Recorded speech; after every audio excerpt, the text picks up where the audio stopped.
जॉनला श्वास घ्यायला त्रास होत होता, पण अचानक गळा सैल झाल्यासारखं वाटत होतं. समोर तो मुलगा किंचाळत होता. जणू हाताला आगीचे चटके बसतात तसे तो ओरडत होता. तो आवाज कानठाळ्या बसवत होता. एखाद्या 4 भिंतीच्या रिकाम्या खोलीत ओरडल्यावर जसा तोच आवाज घुमून परत येतो तसे जॉनला वाटत होते. त्या अभद्र अशा पिशाच्य रूपी मुलाला त्रास होत होता. तो जोराने किंचाळत होता. जॉनचे लक्ष गळ्याकडे गेले. त्याच्या गळ्यातील ती फुली, ते परमेश्वराचे चिन्ह चमकत होते. तो क्रॉस, हो, त्या क्रॉसमुळेच जॉन वाचला होता. तो मुलगा आता शांत होत होता. त्याने हळूच स्नेहाकडे पाहिले. स्नेहा अजूनही तिची आई सुजाताला उठवण्याचा प्रयत्न करीत होती. जॉनला समजले होते की नक्कीच काहीतरी घडणार. जॉन स्नेहाकडे धावतच जाणार, पण त्याआधी तो मुलगा झटकन स्नेहाकडे गेला. धावता जॉन जागेवरच थांबला. त्या मुलाने हळूच स्नेहाचा हात पकडला. त्या मुलाने तिचा हात पकडताच स्नेहा गप्प झाली. जणू ती वश झाली असावी. ती हळूच उठली आणि जॉनकडे बघू लागली. त्या मुलाने आता जॉनकडे पाहिले आणि हसतच तो मागे पाऊल टाकत अंधारात जाऊ लागला. जॉन स्नेहाजवळ जाणार, तोच अंधारात स्नेहा आणि मुलगा कुठेतरी गायब झाला. पहिल्याच प्रयत्नात जॉन असफल ठरला. जे ठरले त्याच्या उलटच झाले होते. भासाला बळी पडून स्नेहाने जॉनचा हात सोडला आणि त्या उलट्या जगाच्या अंधारात कुठेतरी हरवली. पण स्नेहाला त्या मुलाने न मारता अंधारात कुठे नेले? जॉनचं मन नसतानाही त्याने वास्तवामध्ये डोळे उघडले. तो त्या जगातून बाहेर आला, पण एकटाच. समोरची मेणबत्ती विझली. डोळे उघडताच तो जोरजोराने श्वास घेऊ लागला. त्याच्या हातात ते नाणे होते आणि एका हातात स्नेहाचा हात. दिनकर, रागिनीची आई, बाबा जणू काही घडले याची वाटच पाहत होते. जॉनने डोळे उघडले. पाहून दिनकर म्हणाला, जॉन, स्नेहा.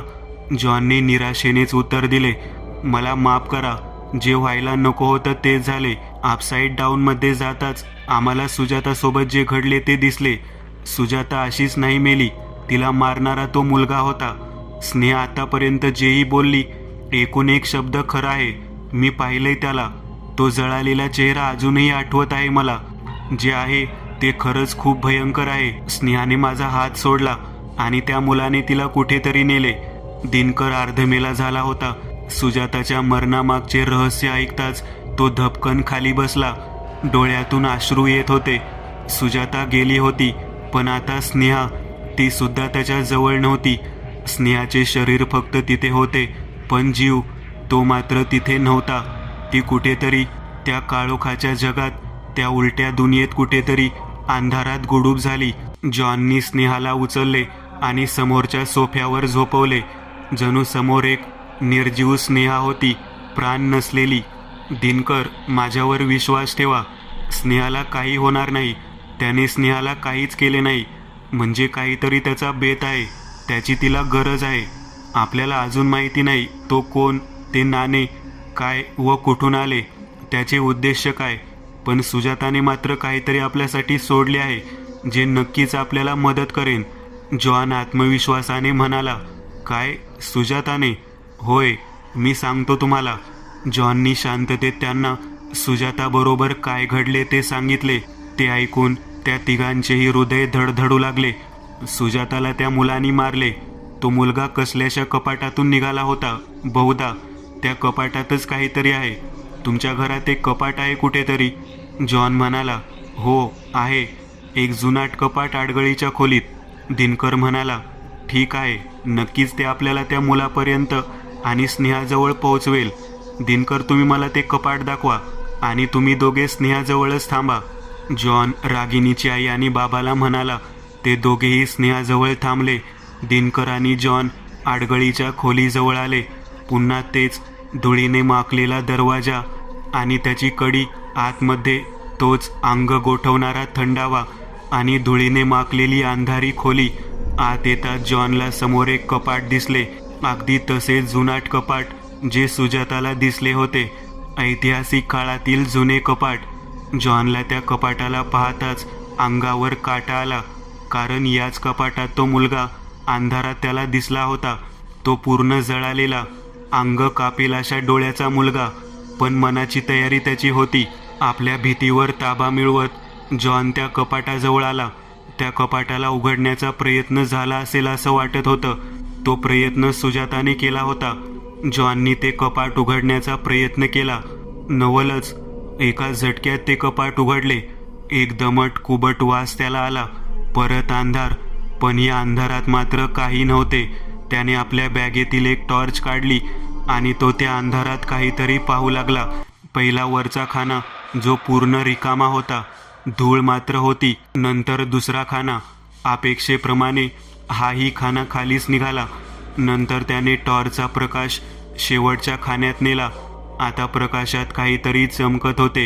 एक अष्टकोनी आकाराचा एक बॉक्स जॉनला दिसू लागला. आलेल्या दिनकरला सुद्धा ते दिसले. जॉनने तो बॉक्स सोडत बाहेर काढला. जवळ त्या बॉक्सच्या वर सोन्याच्या रंगाचे आवरण होते आणि कसलेसे जाड तार होते. धातूचे तार. त्या तारावरून असे वाटत होते की जणू ते कसलेसे आवरण असावे. ते आधी त्या बॉक्सला गुंडाळले असावे. ते तार आता निघालेले होते. कोणीतरी तोडले होते. त्या बॉक्सवर काही भाले हातात घेऊन लोक कोरलेले होते. एक सुबक नक्षीकाम केलेला तो बॉक्स होता. त्या बॉक्सच्या खालील आवरण लाकडी होते, पण खूपच जुना. जणू 300-400 वर्ष जुना असलेला असा तो बॉक्स वाटत होता. जॉननी तो बॉक्स उचलला. तोच जॉनला कसला तरी आवाज आला, गुरगुरण्याचा. अंग त्या आवाजाने घाबरत होते. एक रागीट नजर जॉनवर खिळली होती. जॉन असा का घाबरत आहे दिनकरला समजत नव्हते, पण जॉनला समजले की ते काय आहे. म्हणून जॉनची नजर वरील कपाटावर जात होती. तो जळालेला अभद्र मुलगा डोळे वटारून जॉनकडे पाहत होता. तो चेहरा प्रथमच तो अस्तित्वात पाहत होता. त्या मुलाला त्याने त्या उलट्या जगात पाहिले होते, पण अस्तित्वात तो चेहरा अजूनच भयानक आणि अभद्र वाटत होता. हा मुलगा जॉनला आणि दिनकरला सुद्धा दिसत होता. जॉन आणि दिनकर हळूहळू मागे सरकू लागले. तो मुलगा अजूनही रागात जॉनकडे बघत होता. कोणत्या क्षणी तो काय करेल हे फक्त त्या मुलालाच माहिती. आणखी एक कोडं त्याला सुटत नव्हतं की तिथे असताना त्याने जॉनला मारण्याचा प्रयत्न केला, पण आता का तो असा फक्त बघतोय. परत या बॉक्समुळे तर नाही. जॉन आणि दिनकर जवळपास रूमच्या दरवाजाजवळ आले. तो मुलगा आता हालचाल करत होता. तो उठला आणि त्याने आपले दोन्ही हातपाय भिंतीला टेकवले आणि चालत छताकडे जात होता. त्याची ही कृती जॉनचे श्वास भरून आणत होती. तो छतावर गेला. जणू एखादी भिंतीवरील पाल वरच्या छताला चिटकली असावी असा तो मुलगा वाटत होता. काही वेळ तसाच चिटकून राहिला आणि हळूच त्याने चेहरा खाली वाकवला. त्याने तोंड उघडले. जॉन अजूनही ते पाहत होता. त्या मुलाने तोंड उघडताच त्याच्या तोंडातून काहीतरी बाहेर येत होतं. एक रक्ताळलेला काळ्या नखांचा हात आणि त्या हातासोबत एक अंग थरारणारा आवाज. जॉनची धडधड वाढली. तो हात त्याच्याकडेच येत होता, पण जॉन घाबरला जरी असला तरी सावध होता. आपल्या गळ्यातील क्रॉस देवाचे ते चिन्ह त्याने काढले आणि समोर धरले. तो येणारा काळा हात तिथेच थांबला आणि परत जाऊ लागला. तो मुलगा अजूनही वरच चिटकला होता. तो चेहरा, ती भेदक नजर जॉनवर खिळली होती. जॉनच्या अंगाचं पूर्ण पाणी पाणी झाले होते. जॉन आणि दिनकर समोरचा नजारा बघून हक्केबक्के झाले. नजर हटली नव्हती की तो मुलगा छतावरून खाली कोसळला. क्षणात जीव उडावा असं जॉनला झाले होते. कडकड अंग मोडीत तो मुलगा उठला आणि मागे चालत त्या कपाटात शिरला. आता त्याचा तो अंधारातील चेहरा आणि जॉनची नजर एकमेकांवर खिळली होती. कपाट आवाज करीत बंद झाले. जॉननी आडगळीच्या खोलीचा दरवाजा बंद केला आणि तो क्रॉस त्या दरवाजाच्या हँडलला बांधला. त्याचे अंग पूर्ण घामाने भिजले होते. तो आणि दिनकर जिथे स्नेहा होती तिथे आले. दिनकरला त्यांनी पाणी मागितले. जॉन असा बघू शकत होता जे कोणीही बघू शकत नव्हते, पण त्याच्या जीवनात त्याने असं काही बघितलं नव्हतं. आणि दिनकरने सुद्धा त्याने स्नेहाचा तो मित्र पाहिला होता पहिल्यांदा. गटागटा 2-3 ग्लास पाणी पोटात घातल्यावर त्याला बरे वाटले. त्या सगळ्यांचे लक्ष समोरच्या बॉक्सवर होते. या बॉक्समध्ये काहीतरी गूढ आहे. दिनकर, तुम्ही हा बॉक्स कधी बघितलाय? जॉन त्याला म्हणाला. ज्यापासून या घरात राहायला आलो तेव्हा एखाद्याच वेळी मी आडगळीच्या खोलीत गेलो होतो, पण हे कपाट मात्र कधी उघडले नाही. पण स्नेहा, हो, स्नेहाने उघडले असेल कदाचित. तीच जात असे बऱ्याच वेळी. दिनकर म्हणाला. तो कपाट भलतंच जुना दिसतोय, त्यातच हा बॉक्स सापडला. तो कपाट कुठून आणलाय तुम्ही? तो आमचा कपाट नाही. हां, पण याआधी जे इथे राहायचे त्यांचा असेल बहुतेक. ते बरेच सामान इथे सोडून गेले होते. दिनकर म्हणाला. याआधी कोण राहायचे इथे? रमण तीर्थकर. त्यांची फॅमिली राहायची. दिनकर, त्यांना लगेच फोन करा, कारण या बॉक्सचे गूढ त्यांना माहीत असेल. जर काही हाती लागले तर नक्की आपल्याला यात मदत मिळेल. लगेच दिनकरने आपल्या डायरीतून रमण तीर्थकर यांचा नंबर शोधला आणि टेलिफोनवर फिरवला. 4 रिंग गेल्यावर समोरील व्यक्तीने फोन उचलला आणि दिनकरने त्याला विचारपूस करण्यास सुरुवात केली. 15 मिनिटाच्या संभाषणानंतर दिनकरने फोन ठेवला. त्याच्या चेहऱ्यावरील भाव चिंतेचे आणि भीतीचे होते. खाली बसत त्याने जॉनला सांगण्यास सुरुवात केली. जॉन, याआधी इथे रमण तीर्थकर राहत असे. त्यांची पूर्ण फॅमिली इथे होती. मी त्यांना कपाटाबद्दल विचारले असता त्यांनी सांगितले की हे कपाट त्यांचेच आहे, पण हे त्यांनी आणले नसून त्याचे वडील अण्णासाहेब तीर्थकर यांनी आणला होता. सोबतच तो अष्टकोनी बॉक्ससुद्धा. अण्णासाहेब हे पुरातत्व विभागात होते. त्यांना कसल्याशा उत्खननात हे कपाट आणि हा बॉक्स भेटला. सरकारला न सांगता लालचीपोटी त्यांनी तो घरी आणला. काही मोठा खजाना मिळेल या लालचीपोटी. त्यांच्या म्हणण्यानुसार जेव्हा अण्णासाहेबांनी बॉक्स उघडला त्या दिवसापासून घरात काहीतरी विचित्र घडायला लागलं. अण्णासाहेब वेड्यासारखे करत होते. मला एक जळालेला मुलगा दिसतो असं काहीतरी बरळू लागले. हळूहळू अण्णासाहेबांची प्रकृती खालावली. अनेक दिवस अण्णासाहेब रक्ताची ओकारी करून मेले आणि घरात काही सावल्या दिसायला लागल्या, एका लहान मुलाच्या. आणि एक दिवस तो मुलगा त्यांना बाथरूम टबमध्ये पाण्यात पूर्ण बुडालेला दिसला. पण तो हालचाल करत होता, काहीसा हसत होता. अंग पूर्ण भाजले होते. जवळपास त्या सगळ्यांचा विश्वास झाला होता की काहीतरी घरात अभद्र आहे. काही आणखी घडायच्या आत त्यांच्या मृत्यूनंतर तो बॉक्स त्यांनी मांत्रिकाकडून बंद केला. दिनकर बोलत होता. ते कपाट वैद्यरित्या अण्णांनी घरी आणले म्हणून कोणाला त्याची वाच्यता केली नाही व कुठे फेकलेही नाही, कारण असे करणे त्यांना संकटात आणू शकले असते आणि घर सोडण्याचा निर्णय घेतला.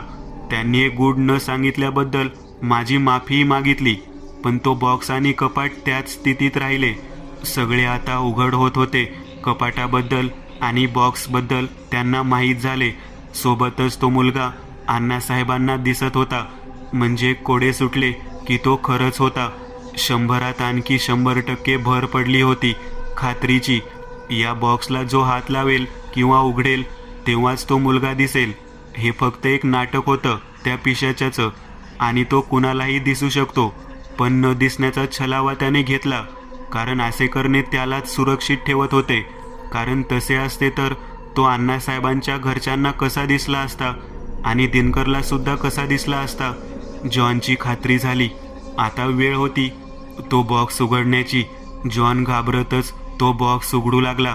जसजसा बॉक्स उघडत होता घरात प्रकाश पडत होता. त्यात काहीसे चमकणारे नाणे होते, अगदी तसेच नाणे जे स्नेहाजवळ होते. पूर्ण बॉक्स त्या नाण्यांनी भरून होता. त्यांचे पूर्ण चेहरे त्या पिवळ्या प्रकाशात चमकत होते. जॉन त्या नाण्याला स्पर्श करणारच होता. तोच एक त्या नाण्याच्या ढिगातून राक्षसी काळा हात बाहेर आला आणि त्याने जॉनचा हात पकडला.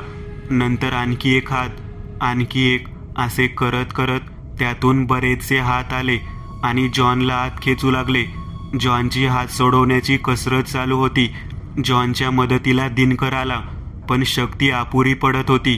शेवटी दिनकरने धावतच किचनमधून एक चाकू आणला. एका वारात तो ते हात कापू लागला. अथक प्रयत्न करून शेवटी जॉनचा हात सुटला. जॉन आणि दिनकर त्या बॉक्सपासून दूर गेले. ते काळे हात, बोटे आता वळवळू लागले. कापलेले हात, बोटे वळवळत त्या बॉक्समध्ये जाऊ लागले आणि त्या नाण्याच्या ढिगात नाहीसे झाले. जॉनने त्या बॉक्सचे झाकण बंद केले. ते सगळेजण घाबरले होते. पण प्रसंग सावरण्याचा होता. बरीचशी कामे बाकी होती. काही वेळाने ते सगळे शांत झाले.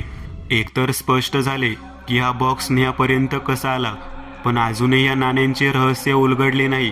प्रत्येक गोष्टीला, वस्तूला, या भूतलावरील सजीव निर्जीव यांना एक भूतकाळ असतो.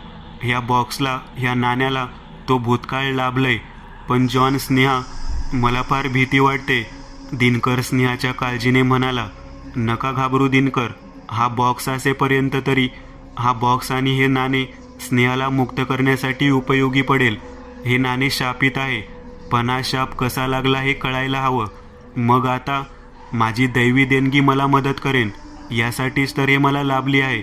माझ्यासारखे आणखी किती लोक आहे हे मला माहीत नाही, पण मी जिवंत असेपर्यंत तरी मी ही देणगी चांगल्या कामासाठी लावेल. जॉन त्या बंद बॉक्स जवळ गेला. काही क्षणापूर्वी त्याने त्या बॉक्सचा भयानक अनुभव घेतला होता, पण आता बॉक्स बंद असल्यामुळे काही काळजी नव्हती. हाताची मनगटे एकावर एक ठेवून त्याने त्या बॉक्सवर ठेवले. आपले दोन्ही डोळे त्यांनी बंद केले. काही वेळ आजूबाजूचा आवाज त्याला येत होता आणि नंतर हळूहळू सगळं शांत होत होते. बंद डोळ्याच्या आत एक क्रिया होत होती. आधी जॉनला ते अंधुकसं दिसत होतं, नंतर हळूहळू स्पष्ट व्हायला लागलं. एक चित्रफित सारखं समोर झळकत होते, जणू एखादा चलचित्रपट त्याच्या समोर झळकत होता. काहीशी अंधारातील ती जागा होती, पण एका कोपऱ्यात एक मशालीचा उजेड दिसत होता, जणू कसल्या तरी घराचे तळघर. आजूबाजूच्या भिंती पाषाणांच्या दगडात रचल्या होत्या, पण भिंती जुन्या होत्या. दगडाला पाझर फुटलेला होता. पाण्याचे थेंब टप टप करत खालच्या जमिनीवर पडत होते आणि तयार झालेलं शेवाळ त्या मशालीच्या प्रकाशात हिरवे पिवळे चमकत होते. जॉनच्या कानावर कसले तरी शब्द पडत होते, जणू एखादे गीत, श्लोक, पण आवाज अभद्र. तो दैवी नव्हता आणि ते उच्चारणही दैवी नव्हते. समोर पाठमोऱ्या स्थितीत एक स्त्री, हो स्त्रीच, कसल्या तरी अभद्र आवाजात बोलत होती. ती भाषा समजण्यापलीकडची वाटत होती, जणू एक पिशाची भाषा. इब्दिस इब्दिस सोट्रेन भितुसा डोयला ही नदी आंकवस मस्जदी इबिदिस इबिदिस. अस्तित्वात त्याचा अर्थ असा होत होता, माझ्या देवा, माझ्या देवा, हा माझा 8वा बळी. यानंतर फक्त एक. या जगातील एक चटकीन होण्यापासून मला कोणी रोखू शकत नाही. माझ्यावर कृपा करा, माझ्या देवा, माझ्या देवा. ती स्त्री पांढरा झगा घालून होती. केस कमरी एवढे असतील, पण पूर्ण काळेशार. तिचे हात एका साधारण स्त्रीसारखेच होते. दोन्ही हात वर करून ती समोर अंधारात कोणाला तरी आव्हान करीत होती, जणू एखाद्या राक्षसाला, पिशाच्याला. तिचे हात एका साधारण स्त्रीसारखेच वाटत होते. खाली एक मुलगा निद्रावस्थेत होता, बहुधा बेशुद्ध होता. त्याचे हात तोंड बांधले होते. त्या स्त्रीने हातात एक सुरा घेतला आणि परत कसले तरी अभद्र गीत गात होती. त्या पूर्ण 4 भिंतीत ते आवाज घुमत होते. अंगावर काटा आणेनासे ते गीत होते. तिने तिची जीभ बाहेर काढली आणि तो सुरा जिभेला मधात लावला. थोडासा भार दिल्यावर काहीशी जीभ आत शिरली. रक्ताची हलकी चिळकांडी उडाली आणि त्या सुऱ्यावर पडली. त्या मुलाला मांडीवर घेतले आणि तो मुलगा बोलण्याचा प्रयत्न करत होता, पण बांधलेल्या तोंडामुळे ते आवाज तोंडातच दाबत होता. एवढा काही आवाज तेवढा त्याचा येत होता. चेहरा घामाने आणि भीतीने चिंब भिजला होता. परत ते अभद्र गीत गात त्या स्त्रीने त्याच्या डोक्यावरून हात फिरवला आणि त्या सूर्याने धाडकन मुलाचे मुंडके उडवले. काहीशी तडफड झाली आणि सगळं काही शांत झालं. त्या स्त्रीचे गीतही हळूहळू थांबू लागले. तिने ते मुंडके उचलले व त्या खोलगट अंधाऱ्या जागी ठेवले आणि परत हात करून आवाहन करू लागली. शांततेला चिरत एक आवाज येऊ लागला, काहीसा हवेसारखा. फसफस करत त्या अंधारातून काही समोर येत होते. तो हाडाला चिकटलेला चेहरा, अंग पूर्ण हाडासारखे, डोळे फक्त खोल अंधारावानी, गळ्यात कसलीशी माळ, मानवी चेहऱ्याची, हो मानवी चेहऱ्याची. जवळपास 7 मुंडके तरी असतील. डोक्यावर लाल मण्याचे मुकुट होते. तो येताच ती स्त्री टोंग्यावर बसली आणि मान खाली झुकवून बसली, जणू ते त्या समोरील जे काही होतं त्याला आधार देत होती. त्याने समोरील मुंडके उचलले आणि गळ्यातील माळेत फसवले. आता त्याने त्याचे तोंड उघडले. काहीसा निळ्या शाईसारखा घट्ट असा काळोख त्याच्या तोंडात दिसत होता, पण त्या अंधारातून चमकत काहीतरी बाहेर येत होते. बहुधा नाणे. त्याने भराभर कितीतरी नाणे तिच्या समोर ओकले आणि तो परत त्या खोल अंधारात नाहीसा झाला. तो जाताच ती स्त्री उठली. चेहऱ्यावर ओसंडून आनंद वाहत होता. विजयाची खून तिच्या चेहऱ्यावर होती. बहुधा ते नाणे तिच्या विजयाचे होते. बी हानिया या सोयाया येरतो कानी, मी चेटकीन बनणार, जिंकले मी. ती जोरजोराने हसत होती. तिने ते नाणे हातात उचलले, पण अंधारातून तिच्याकडे काहीतरी येत होते. ती तिच्या विजयात गढून गेली होती. तोच हातात एक अणकुचीदार बाण घुसला. चेहऱ्यावर असलेला आनंद क्षणात विरला आणि त्या जागी वेदनादायी किंकाळीने घेतला. त्या तळघरात कोणीतरी येत होते. बहुधा बरीच लोक धाड धाड आवाज करीत ते येत होते. हातात मशाली होत्या आणि भाल्यासारखे काही पोशाख एखाद्या सैनिकासारखे वाटत होते. काळ्या रंगाचे आवरण असलेले ते चामड्यांचे पोशाख होते. ते सैनिक होते. एका सैनिकाच्या हातात एक लांब धनुष होता, जो काही वेळापूर्वी त्याने चालवला होता. आणखी 2 पुरुष आत आले. एक भगव्या वस्त्रात होता. माथ्यावर त्रिअष्टकी पांढरा टिका होता. लांब कान, शांत चेहरा. एकूण अवतारावरून तो एक महान साधूसारखा महात्मा वाटत होता. तो बाजूचा व्यक्ती राजाच्या अवतारात होता. अंग चांगले बलदंड वाटत होते. अंगावर राजेशाही थाट, डोक्यावर चिरेदार टोप आणि कमरेला म्यानीत एक तलवार होती, जी त्याने आता बाहेर काढली होती. राजा आरण्याक. मला आधीच शंका होती. राणी सैरंद्री पिशाचेचे पुत्र मत्सर यांची पूजा करते. हे जर मी तुम्हाला विना पुराव्यासोबत बोललो असतो तर कदाचित तो राजद्रोह झाला असता. मी बऱ्याच दिवसापासून राणीवर लक्ष ठेवून होतो. राज्यातील बरीच लहान मुले गहाण होत होती, तेही त्यांच्या जन्मदिनी. हे तेव्हाच होते जेव्हा एखाद्या चेटकिनीचा आरंभ होतो. स्त्रीत्व विसरून त्यात पिशाच्य रूपी चेटकिनीचा प्रवेश होतो आणि जवळपास 9 बळी दिले जातात. आणि आज राणीने दिलेला 8वा बळी आहे. यानंतर आणखी एक दिला की. पण आज मी राणीच्या मागेच होतो. पण राजन, उशीर झाला. एक जीव पुन्हा गेला. तो महात्मा राजाला म्हणाला. समोरील स्त्री राजा आरण्याकच्या ओळखीची होती. त्याने तलवार म्यानीत घातली. त्याच्या डोळ्यात अश्रू तरंगत होते. काय केलं तुम्ही सैरेंद्री? त्या लहान निष्पाप जीवांनी काय केलं होतं? हा सैतानी प्रकार कशासाठी? राजाने असे बोलताच रागाने राणी सैरंद्री म्हणाली, कशासाठी? आणि ती खिदी हसायला लागली आणि ताडकन म्हणाली, चेटकीन व्हायचे मला. हे असलं राजपाट नको. ती सैतानी ताकद हवी, अंगाला हवीशी वाटते. कुणाचा नरडा फोडून तृप्त होईपर्यंत रक्त पिण्याची. माझ्या मत्सरदेवाची दासी व्हायचे. आणि परत ती हसायला लागली. राजा आरण्यकचे हृदय धडधडत होते. राणीचे हे दुसरे रूप बघून तो घाबरू लागला. पण राजा आरण्याक समजदार होता, प्रजेचा हितकारक होता. राजाने आपले अश्रू पुसले आणि कठोर मनाने म्हणाला, मी चंद्रवंशातला 8वा भूमितीचा पुत्र आरण्याक, 4ही दिशांच्या देवांची शपथ घेऊन 8 मुलाच्या निष्पाप हत्येबद्दल तुला मृत्यूची शिक्षा देतो. सैनिकांनो. राजाने असं बोलताच काही सैनिक समोर आले. सैनिकांनी तिला समोरच्या दगडी खांबाला बांधले, जणू हे त्यांची शिक्षा देण्याची एक पद्धत असावी. राणी सैरेंद्री परत सैतानी भाषेत काहीतरी गुणगुणू लागली. आवाज जोरजोराने होत होता. एक अभद्र गीत ते गात होती. पूर्ण तळघर त्या अपशकुनी आवाजाने गुंजत होते. तिच्या चेहऱ्यावर हसू होते. एक विभत्स हसू येत होते. तिने एक वेळ त्या नाण्याकडे पाहिले. ते नाणे खालच्या मातीत घुसत होते आणि ती हसू लागली आणि ते गाणे गुणगुणू लागली. सैनिकही पाणी झाले होते. त्यांनी मातीचे तेल तिच्या अंगावर ओतले. राजाने हातात मशाल घेतली. डोळे बंद करून देवाचे आवाहन केले, हे देवा, हिच्या आत्म्यास शांती मिळो. आणि ती मशाल राणी सैरंद्रीच्या अंगावर फेकली. मातीच्या तेलाने पेट घेतली आणि राणी जळू लागली. सरसर करत तो मखमलीचा कापड पेट घेऊ लागला.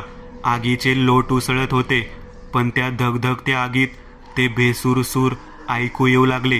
काही वेळ, पण नंतर मात्र या सुरांनी वेदना आणि किंचाळण्याचे रूप घेतले. असह्य वेदना सगळ्यांचे कांठाळे बसवत होता. पूर्ण तळघर पिवळ्या लाल प्रकाशात उजळून निघाले होते. शरीरातील जीव निघून गेला होता. राणी सैरंद्रीच्या शरीरावरील मांस आता ओल्या मातीसारखे खाली घसरत होते. त्या जळत्या शरीराची ऊब सगळ्यांना जाणवत होती. त्या उजेडात राजाला आणखी काही दिसले. तळघराच्या कोपऱ्यात राजा मशाल घेऊन तिथे आला. त्याला दुर्गंधी जाणवत होती. त्याने हात नाकाला लावला. जवळपास 7 ते 8 विनामुंडक्याचे शरीर खाली पडले होते. एक मृतदेह सोडला तर बाकी सगळे सडत होते. त्याचीच ती दुर्गंधी होती. सैनिकांना सांगून राजाने ते नाणे शोधण्यास सांगितले, पण ते नाणे मात्र त्यांना मिळाले नाही. हातबल होऊन राजाने पूर्ण तळघराला आग लावली आणि ते सगळेजण बाहेर आले. ते एका पडक्या राजमहालातील तळघर होते, जिथे कोणीही राहत नसे. पूर्ण तळघर आगीच्या लोटात आले होते. अंधाराच्या साम्राज्यात एक पिवळसर लालबुंड टिपका लखलखत आकाशातून खाली दिसत होता आणि दूरच अश्वावर स्वार झालेले काही सैनिक आणि राजा आरण्याक राजमहालाकडे जात होते. हातात मशाली होत्या, पण त्या धडधडत्या अग्नीत मात्र ते नाणे जमिनीखाली खोलवर विसावा घेत होते. राजमहालात परतताच राजा आरण्याक आपल्या कक्षात गेला. थकवा आणि आज घडलेला प्रसंग त्याच्या चेहऱ्यासमोरून जात नव्हता. पण आपला राजपुत्र सोमप्रदने त्याच्या मातेबद्दल विचारले तर काय उत्तर द्यायचे? किती दुष्ट आहे म्हणून तिला मारले असे सांगायचे. पण तो मानेल का? काय सांगू काय नाही हे त्याच्या मनात घोळत होते. तोच दारात राजपुत्र सोमप्रद राजा आरण्याकला दिसला. हा चेहरा अगदी त्या मुलाशी जुळत होता, जो स्नेहाला, जॉन आणि दिनकरला दिसला होता. तो जळालेला मुलगा. सोमप्रद, आपण? काय झाले? आरण्याकने कसे तरी विचारले. आमची माता, आम्हाला त्यांना भेटायचे आहे. कुठे आहेत माता सैरंद्री? रडत सोमप्रद म्हणाला. काय बोलावे राजा आरण्याकला समजत नव्हते. मनावर दगड ठेवून राजा आरण्याक त्याला सांगू लागला. 1 दिवसाच्या कालावधीनंतर, वेळेच्या बऱ्याच प्रतीक्षेनंतर तळघरातली आग विझली होती. जमिनीवरील कणकण जळाले होते आणि जमिनीवर राख पसरली होती. काळी निळी राख. अंधाराची काळी शाल पांघरून तळघर शांत होते, पण काळोखात काहीतरी हालचाल होत होती. डोळे बंद केल्यावर जेव्हा पटलावर काहीसे आडवे उभे आकार पळतात, तसेच काही समोर अंधारात होत होते. अनुरेणू असंच काही ते. मातीचे कण आणि त्या पडलेल्या राखीतून आकार तयार होत होता. आता मातीतून ते नाणे वर येऊ लागले आणि त्या आकाराच्या भोवती फिरू लागले.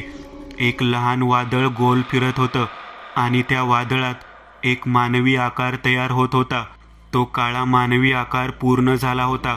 त्या काळ्या आकाराभोवती एक धुळीचा झोत फिरत होता आणि त्या आकाराचे डोळे हिरवट पिवळे, एखाद्या काळ्या मांजरीसारखे होते. अंग पूर्ण काळे आणि जळालेले होते. चेहऱ्यावर असंख्य भेगा होत्या. एक विभत्स हास्य त्या चेहऱ्यावर होते. त्या काळ्या आकाराने त्याचे तोंड उघडले आणि ते संपूर्ण नाणे त्यात कुठेतरी नाहीसे झाले. फक्त एक बळी, काहीसा स्त्रीचा घोगरा तो आवाज होता. राणी सैरंद्री पुन्हा परत आली होती. राजमहालाच्या बाहेर सैनिक पहारा देत होते. अंग गोठवणारी थंडी राजमहालात होती. बहुधा रोजच्याच कामाला कंटाळून सैनिक झोपी गेले होते. अंधारातून राजमहालाच्या भिंतीवरून एक काळी आकृती चालत राजमहालात प्रवेश करत होती. पूर्ण राजमहाल अंधारात शांत होता. राजा आरण्याक आपल्या कक्षात शांत झोपला होता. ती काळी आकृती चालत आता राजा आरण्याकच्या कक्षाजवळ आली. आजूबाजूचे सैनिक झोपी गेले होते. ती आकृती आता आत आली होती. काहीसा जळका वास राजा आरण्याकला झोपेत येऊ लागला. अंगावर काहीतरी भारी वस्तू ठेवल्यासारखी भावना त्याला येऊ लागली आणि गळ्याभोवती कसला तरी बंध वाटत होता. जणू काहीसे गरम हात मानेभोवती येत होते. अंधाऱ्या डोळ्यांना झोपेतच एक फिकटशी काळी आकृती दिसू लागली, जिचे पिवळे हिरवे डोळे वाटत होते आणि त्यानेच त्याची झोप मोडली. तो ताडकन उठून बसला, पण कक्षात पूर्ण काळोख होता. समोरील पडदे फक्त तेवढे बाहेरच्या हवेने हालत होते. वरील झुंबर हालत होते. वर अंधारात ती काळी आकृती त्या झुमरावर बसली होती.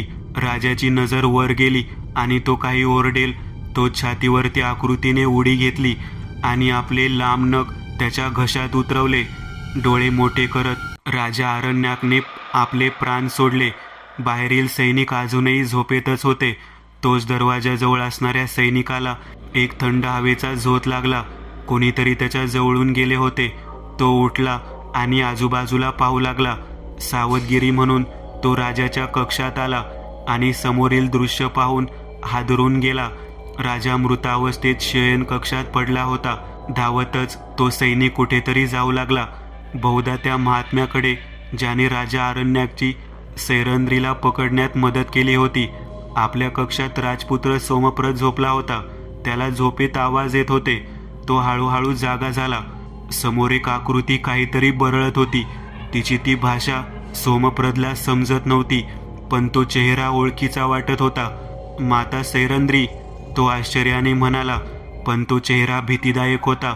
अंगावर काटे आणणारा होता. त्याला कळले की ती त्याची माता नाही. सोमप्रत घाबरून पळणारच होता, पण झटकन सैरंद्री त्याच्या समोर आली आणि ओढतच समोर जमिनीवर फेकले.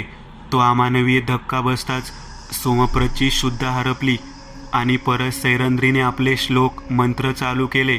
बाहेरील सैनिक मृतावस्थेत पडून होते. तिने आपली धारधार नखे काढली आणि सोमप्रतला मांडीवर घेतले आणि त्याचे डोके ती कुरवाळत होती आणि कसलेसे गीत गात होती. तिने तोंड उघडून आपली काळी जीभ बाहेर काढली आणि त्या नखाने मधातून चिरली. काहीसे काळे रक्त बाहेर आले. ती त्याचे मुंडके उडवणारच तोच एक आवाज सैरंद्रीला आला. सैरंद्री, थांबवात आहे. कायमचं अस्तित्व गमावशील. आज त्याची जन्मतिथी नाही. हा बळी पावणार नाही. सोड त्याला. तो तुझा पुत्र आहे. तो महात्मा पुढे येणार. तोच सोमप्रतचे तोंड उघडले आणि सैरंद्री त्यात काळ्या धुराच्या रूपाने सामावली. महात्मा जागेवरच थांबले आणि सोमप्रत उठला. चेहरा पूर्ण जळालेला वाटत होता. डोळे पिवळे हिरवे वाटत होते. आता मार मला. सैरंद्री आणि सोमप्रतचा आवाज मिसळून एक तिसरा घोगरा आवाज त्यांच्या कानी पडला. सोमप्रतचे शरीर तिने झपाटले होते. महात्मा समजले की आता परिस्थिती कठीण आहे. ते तसेच मागे वळू लागले, पण सैरंद्री बांधली नव्हती. खेकतच ती महात्म्याच्या अंगावर आली, पण ज्याच्या अंगावर तिने उडी घेतली तोही साधा नव्हता. महात्म्याने तिच्या कानात काहीतरी बोलायला सुरुवात केली. डोके झिंझिनावे, डोक्यात अंगार पडावी असे सैरंद्रीला वाटत होते. आता तिचा आवाज घोगरा आणि सोमप्रतच्या आवाजात मिसळत होता. कुठे पळू असे तिला वाटत होते. ती त्याचे शरीर सहजासहजी सोडणार नव्हती. शेवटी महात्म्याने कठोर पाऊल उचलले, जे राजा आरण्यकने सैरंद्रीच्या वेळी उचलले होते. भिंतीला खोचलेली मशाल त्याने काढली आणि म्हणाला, मी चारही दिशांच्या देवांची शपथ घेऊन तुला मुक्त करतो. महात्म्याचे शब्द हे सोमप्रतसाठी होते व ती मशाल त्याने सोमप्रत म्हणजे सैरंद्रीच्या शरीरावर फेकली. जिवंत शरीर बांधिस्त असते, त्यामुळेच सैरंद्रीला त्यातून बाहेर येता येत नव्हते.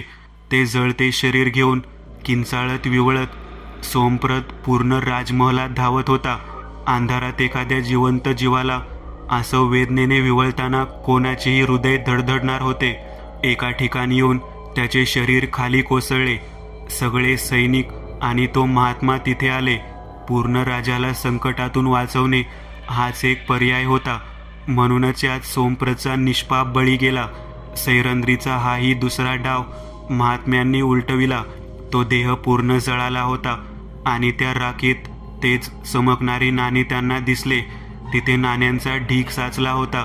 महात्म्यांनी ते सर्व नाणे एका अष्टकोनी संदुकामध्ये भरले आणि काहीसे मंत्र म्हणून एक धातूची तार त्याच्या भोवती बांधली. सैरंद्रीला त्याने त्यात नाण्याच्या रूपात बंदिस्त केले होते. सोमप्रतच्या आणि राजा आरण्याकचा अस्थी विसर्जन केला. काहीशा खोल एका खड्ड्यात मातीत त्यांनी तो संदूक पुरला. देव न करो भूतोनी भविष्यातही हा संदूक कोणी उघडो, महात्मा म्हणाले. त्या बॉक्सवरून जॉनने हात हटवला आणि आपले डोळे उघडले. आतापर्यंत जे त्याने पाहिले ते अद्भुत, अंग थरारणारे रहस्य होते, जे कितीतरी काळापासून जमिनीच्या खाली पडून होते. त्याचा मेंदू त्याला थोडा वेळ विचारच करू देत नव्हते. मिळालेल्या दैवी देणगीने त्याला त्या नाण्याचे खरे रहस्य सांगितले. पण स्नेहा